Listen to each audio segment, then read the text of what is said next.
Concept था learning while earning, यानी earning while learning, यानी कमाते भी रहिए, अर्न भी करते रहिए और स्टडी भी करिए। उसके लिए IGNOU Indira Gandhi national open university best option है।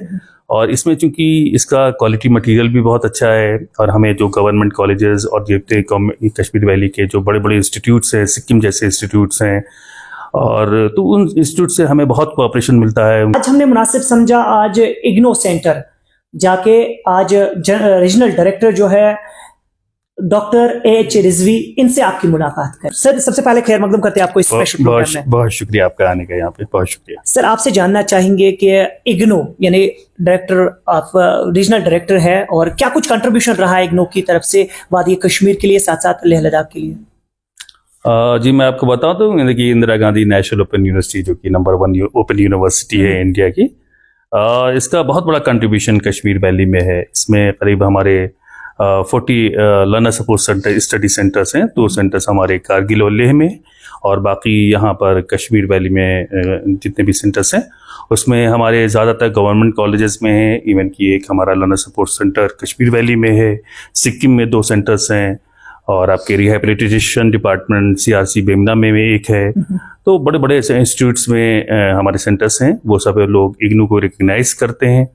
और करीब 50,000 लर्नर्स पर ईयर हमारे यहाँ इनरोल्ड होते हैं, और जिसमें हमारे करीब 300 प्रोग्राम्स हैं और 50 ऑनलाइन प्रोग्राम्स हैं। वो सारे नए प्रोग्राम्स हैं जो कि अदर इंस्टीट्यूट्स में अवेलेबल नहीं होते हैं, जो हमारे रोजगार से रिलेटेड होते हैं, जो कि फ्यूचर प्लानिंग से रिलेटेड होते हैं। वो हर साल कुछ नए प्रोग्राम इंट्रोड्यूस किए जाते हैं। तो काफ़ी कुछ बच्चों में यहाँ पे कश्मीर वैली के लर्नर्स में काफ़ी कुछ हौसला है और काफ़ी कुछ पोटेंशियल है। वो काफ़ी ट्रस्ट करते हैं इग्नू में, उनसे बहुत मोहब्बत मुझे मिलती है। और उन लर्नर सपोर्ट सेंटर्स पर हमारे हज़ारों बच्चे एडमिशन लेते हैं। और ये जानकर आपको खुशी होगी कि अभी जो हमारे एग्ज़ाम 2 दिसंबर से लेके अभी 9 जनवरी तक हो रहे हैं, उसमें तकरीबन 28,000 लर्नर्स जो हैं वो 35 एग्जामिनेशन सेंटर्स में एग्ज़ाम दे रहे हैं। और काफ़ी कुछ उनके अंदर पोटेंशियल है और काफ़ी अच्छा लगता है मुझे। सर क्या हम ये मान सकते हैं कि आने वाला जो दौर है इसमें ज़्यादातर आप प्रेफर करते हैं युवा जो स्टूडेंट्स है वो यहाँ पे दाखिला करते हैं? जी बिल्कुल, ये अपने एक बात में बहुत बड़ा इश्यू है, क्योंकि एक पहले कॉन्सेप्ट था लर्निंग वाइल अर्निंग, यानी अर्निंग वाइल लर्निंग, यानी कमाते भी रहिए, अर्न भी करते रहिए और स्टडी भी करिए। उसके लिए IGNOU Indira Gandhi national open university best option है। हमने कई सारे बच्चों से भी हमने बात की बैक ऑफ द कैमरा, तो उन्होंने कहा कि कहीं ना कहीं यहाँ पे चेंजेस दिखने को मिली है, इम्प्रूवमेंट बहुत ज्यादा आ चुकी है। आप क्या कुछ खास अब वादी कश्मीर के लिए, जम्मू के लिए और जहाँ जहाँ पे भी आप जो है रिस्पॉन्सिबिलिटीज आप पे आयद हो चुकी है, उनके लिए क्या कुछ खास करने जा रहे हैं? जैसा कि जब से मैंने चार्ज संभाला है, चार्ज एज्यूम किया है यहाँ पर एज ए रीजनल डायरेक्टर, तब से हमने अपने जितने भी स्टाफ है यहाँ पे रीजनल सेंटर पर और हमारे जितने भी लर्नर सपोर्ट सेंटर्स के हमारे कोऑर्डिनेटर्स हैं, असिस्टेंट कोऑर्डिनेटर्स हैं, पार्ट टाइम स्टाफ हैं, उनको हमने रिक्वेस्ट भी की है, इंस्ट्रक्ट भी किया हुआ है कि हमारे लर्नर्स को उनके ग्रीवेंस को इमीडिएट रिड्रेसल होना चाहिए और उनको टाइम नहीं लेना चाहिए। कोशिश ये किया जाए कि सेम डे रिड्रेस करें। अगर से उनकी ग्रीवेंस को सेम डे रिड्रेसल नहीं किया जा रहा है, वो इमीडिएटली हमको कम्युनिकेट करें, ईमेल के ज़रिए, व्हाट्सएप के ज़रिए, फ़ोन के ज़रिए, और उनकी प्रॉब्लम्स को, उनके ग्रीवेंसेस को हम इमीडिएटली रिड्रेस करें। पहला काम मैंने ये किया। दूसरा जो सबसे बड़ा काम किया, जैसा भी आपसे डिस्कस किया, कि हमने क्वालिटी एजुकेशन पे हम फोकस कर रहे हैं। तो हर जगह जहाँ पे भी काउंसलिंग, प्रैक्टिकल काउंसलिंग, एग्जामिनेशन हो रहा है, वो सब GPS टैग लोकेशन में होना चाहिए। एकेडमिक काउंसलर्स का वहाँ पर मौजूद होना है, और सारी चीज़ें हम प्रॉपर मॉनिटर कर रहे हैं। तीसरा जो सबसे बड़ी इशू है, वो जो हम जिस पे फोकस कर रहे हैं, उसमें ये कि हम जैसा कि डिस्कस किया कि प्रोजेक्ट है हमारा, सिनॉप्सिस है, इंटर्नशिप है, वो क्वालिटी होनी चाहिए और वो उसमें एकेडमिक काउंसलर्स और लर्नर्स का इन्वॉल्वमेंट होना चाहिए। और जो सबसे इम्पोर्टेंट चीज़ है, उसमें हम कुछ नए सेंटर्स, जैसे अभी हमने CRC रिहेबिलिटेशन डिपार्टमेंट बेमिना में हमने एक PG diploma in rehabilitation psychology का एक प्रोग्राम स्टार्ट किया हुआ है, जो बहुत ही इंपॉर्टेंट है और बहुत ही वैल्यूएबल है। और जाके एक्सपर्ट बताते हैं कि मोस्टली जितने भी एनरोलमेंट होते हैं, ज़्यादातर यूरोपियन कंट्रीज, फॉरेन कंट्रीज में उनके प्लेसमेंट्स होते हैं। और हम और भी NIFT से भी हम बातचीत चल रही है हमारी, और साथ में सेंट्रल यूनिवर्सिटी ऑफ कश्मीर इनके वाइस चांसलर साहब से और डीन एकेडमिक अफेयर्स से भी हमारी बातचीत हुई है, जिसमें अगर सेंट्रल यूनिवर्सिटी ऑफ कश्मीर में हमारा इग्नू का एक लंदर सपोर्ट सेंटर बन जाएगा, स्टडी सेंटर बन जाएगा, तो बहुत बड़ा काम हो जाएगा, क्योंकि वो एक क्वालिटी एजुकेशन होगी, वो सारे बच्चों को वही सेटअप एक रेगुलर जैसा माहौल मिलेगा। जी, जम्मू कश्मीर में कई सारे आपके छोटे छोटे सेंटर्स है जहाँ पे बच्चे दाखिला लेते हैं।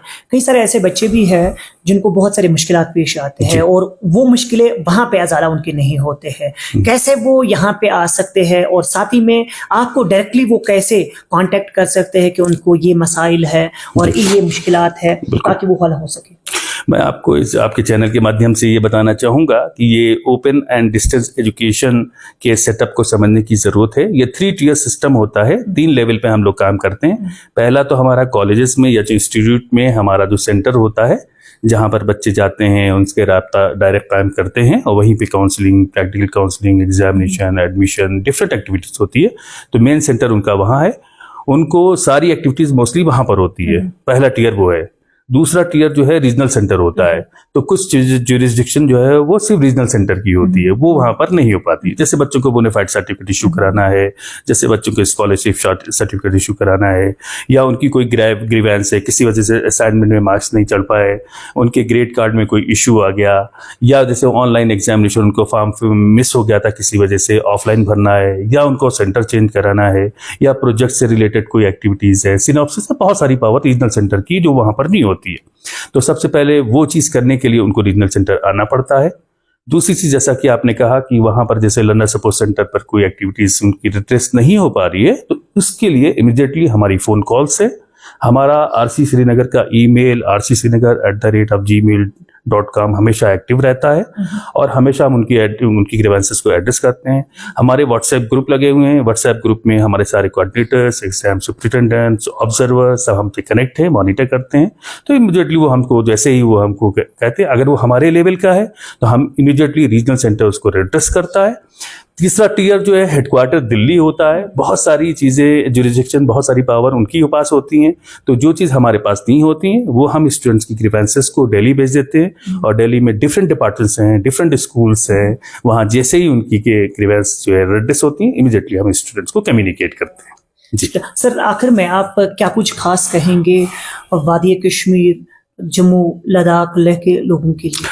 जी, आपके चैनल के माध्यम से यही बताना चाहूँगा कि जो भी हमारे कश्मीर वैली के जो लर्नर्स हैं, बच्चे हैं, स्टेक होल्डर्स हैं, उनके अंदर बहुत पोटेंशियल है और वो इस इग्नू के ऊपर काफ़ी ट्रस्ट करते हैं। तो वो जो भी कोर्स को, जो भी प्रोग्राम को ऑप्ट करना चाहें, तो सबसे पहले वो अपना इंटरेस्ट देखें, अपना पोटेंशियल देखें, जिसमें वो इंटरेस्टेड हैं। उसके बाद वो एनरोल करें और सीरियसली इसको देखें, सीरियसली इसको टेकअप करें। इग्नू का स्टडी मटेरियल बहुत वैल्यूएबल है। इग्नू के स्टडी मटेरियल को अच्छे thoroughly स्टडी करें। स्टडी करने के बाद एक अपना करियर बनाएं। करियर बनाने के बाद एक अच्छा सा फ्यूचर करियर बनाएं। कोई ज़रूरी नहीं है कि जाके जॉब ढूंढें, एक जॉब सीकर की जगह जॉब प्रोवाइडर बने, अच्छे बिजनेसमैन बने, अच्छे एंटरप्रेन्योर बने। यहाँ की टूरिज्म इंडस्ट्री बहुत ही रिच इंडस्ट्री है, उसमें अपना पार्टिसिपेशन दे। साथ में एक अच्छे कंट्री के बारे में और कम्युनिटी के बारे में, एक वेलफेयर सोसाइटी के बारे में भी सोचें। बहुत बहुत शुक्रिया आपने कीमती वक्त देने के लिए। जी नाज़रीन, ये थे हमारे साथ regional director doctor H Rizvi साहब। इन्होंने क्या कुछ कहा आपने भी सुना होगा, और ऐसे ही वादी कश्मीर के आला हुकाम और बड़े बड़े हस्तियों से मिलाते रहेंगे। फिलहाल के लिए हमें दीजिए इजाजत। अल्लाह की